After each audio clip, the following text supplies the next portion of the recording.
nós estamos recebendo aqui no programa Vida Plena o presidente da Associação Brasileira de Transplante de Órgãos, doutor Lúcio Pacheco, que conversa conosco sobre este tema. Doutor Lúcio, muito obrigada pela presença do senhor aqui no nosso programa. Seja bem-vindo. Muito obrigado. Bom dia.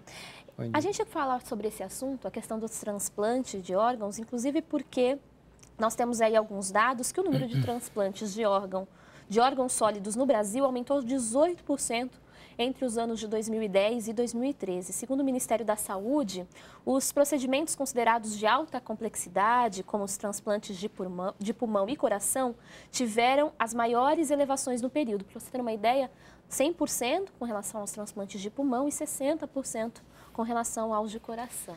E essa é uma responsabilidade, uma possibilidade que nós temos de auxiliar, de ajudar a quem precisa, e que a informação, o conhecimento sobre o processo, sobre as questões que envolvem esse tema, fazem com que os resultados se tornem cada vez mais expressivos. Por isso que, inclusive, a gente conversa sobre esse assunto aqui no Vida Plena. E a gente falava dessa complexidade alta, baixa. Como que são classificados os diferentes tipos de transplante, doutor? Vamos lá. Existem transplantes de órgãos e de tecidos. Certo.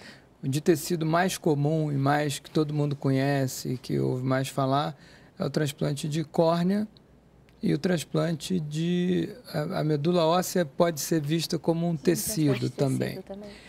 E os transplantes de órgãos sólidos, como rim, fígado, pulmão, coração, pâncreas, são procedimentos vistos como procedimentos de altíssima complexidade. Certo. O transplante salva a vida. O transplante muda completamente a vida de quem está esperando um transplante. Só que, diferente de qualquer outro tratamento médico, onde você faz o diagnóstico, tem um tratamento e programa o tratamento, o transplante ele não acontece se não existir doação da sociedade.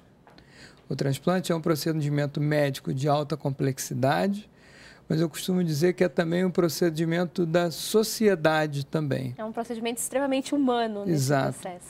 Você pode ter o melhor médico do mundo, o melhor hospital do mundo, que o transplante não acontece se não tiver esse ato de generosidade, que é a doação de órgãos. Agora, doutor, muitas vezes há essa vontade da pessoa, após o seu falecimento, doar os seus órgãos, tudo, mas as famílias às vezes têm um certo tipo de resistência, até por não conhecer essa vontade do paciente. É importante que haja esse informe para a família? Isso que vocês estão fazendo hoje aqui, o papel da imprensa, da mídia para a sociedade é muito importante. É importante que esse assunto, doação, transplante, venha para a pessoa num momento um pouquinho mais tranquilo. Em geral, quando as famílias são abordadas, se elas querem doar ou não os órgãos, é um momento muito difícil para a família. Sim. Onde ela acaba de receber a notícia de que ou um pai, ou uma mãe, ou um irmão, ou um marido ou esposa, ou um filho acabou de falecer. Então, isso é um momento onde às vezes abre um buraco no chão e a pessoa não consegue tomar nenhuma decisão. E nesse momento ela é abordada se ela é a favor ou não de doar os órgãos daquela pessoa. Na maioria das vezes as pessoas nem estão pensando, nem conseguem pensar direito sobre isso.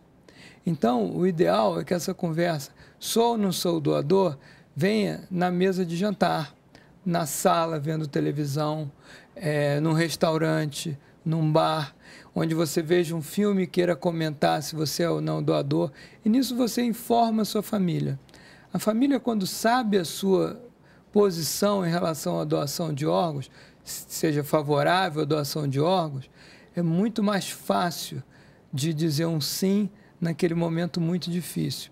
E esse sim pode representar a vida de umas 10 pessoas. Ixi, é incrível esse poder de multiplicação, digamos assim, né? É uma vida que não se finda, não acaba, porque passa a dar vida a tantas outras pessoas, né, doutor? Então, isso às vezes até dá alguns sentidos para as pessoas.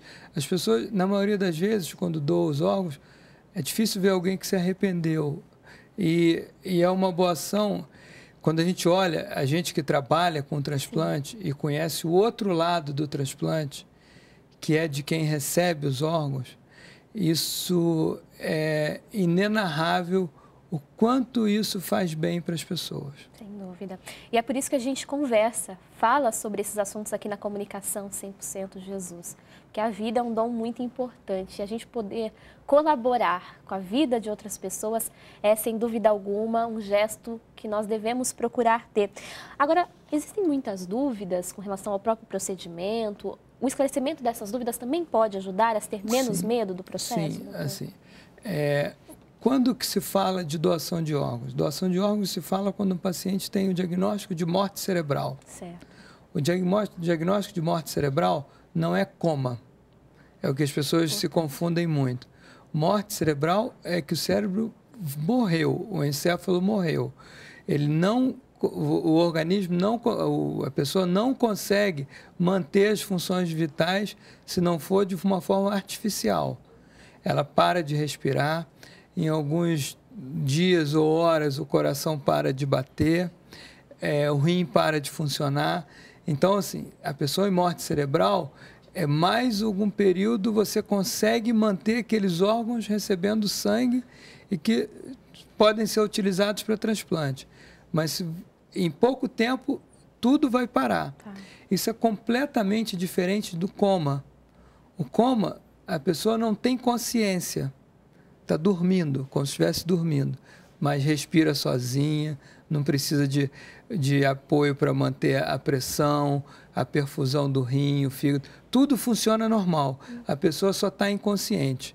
O coma a pessoa pode acordar, a morte cerebral é irreversível. E esse diagnóstico de morte cerebral, ele é feito por um único médico? Ou no caso dessa necessidade da doação, há ali um corpo médico? A lei no Brasil é muito rígida em relação a isso e diz que tem que se basear nas definições do Conselho Federal de Medicina. Perfeito. O Conselho Federal de Medicina exige que 2 médicos façam a avaliação e constatem o diagnóstico de morte cerebral. E, além disso, no Brasil, é obrigatório um exame complementar que confirme o diagnóstico de morte cerebral. Então, esse diagnóstico no Brasil é muito preciso. Esse exame complementar vai mostrar que não tem atividade elétrica nenhuma nas células do cérebro ou que o cérebro não recebe nenhum sangue. Então, confirma que aquelas células do cérebro estão mortas. Então, isso é completamente diferente do coma. Sim. Então, esclarecer para a população essa diferença é muito importante para as pessoas, para facilitar elas a tomarem uma decisão. E todo mundo pode ser um doador, doutor? A grande maioria das pessoas, sim. Existem umas contraindicações médicas, umas contraindicações pela internação no CTI. Às vezes, uma pessoa com infecção grave não pode doar.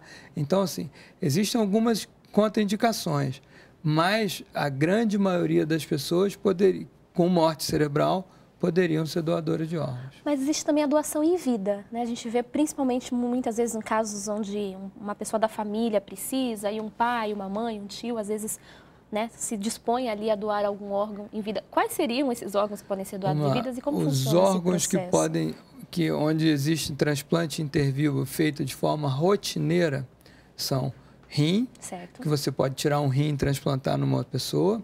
O fígado, apesar de a gente só ter um e precisar do fígado para viver, mas você pode partir ele no meio e transplantar um pedaço do fígado. E pulmão. Perfeito. Então, esses 3 transplantes são feitos com doador vivo.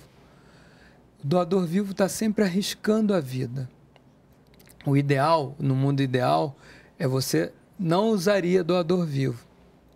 A gente sabe que falta órgão para transplante no mundo inteiro. E, às vezes, o doador vivo salva a vida de alguém. Sim. Então, é um gesto muito bonito de doação assim, em vida, e onde a pessoa realmente está arriscando a vida em prol de um bem maior, que é salvar a vida de outra pessoa. Então, assim, existe...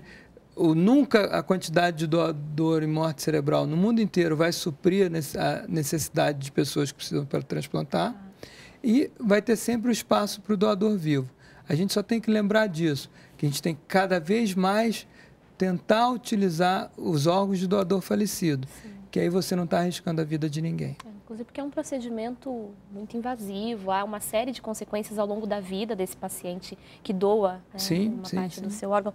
Agora, doutor, o senhor mencionava, por exemplo, no caso da doação de tecidos, que a medula óssea pode ser considerada aí como uma doação de tecidos. E o Brasil já ultrapassou a marca de 1 milhão de doadores de medula óssea, é considerado o terceiro maior banco de dados do gênero do mundo, perdendo apenas para os Estados Unidos e para a Alemanha. E a doação de medula é muito mais simples do que a doação de um órgão sólido, certo? A medula, vamos lá, é o tecido responsável pela produção das células do sangue. E, na verdade, no Brasil tem um banco muito grande de doadores. Como é que é isso? A pessoa tem que ser extremamente compatível para quem vai receber aquela medula óssea.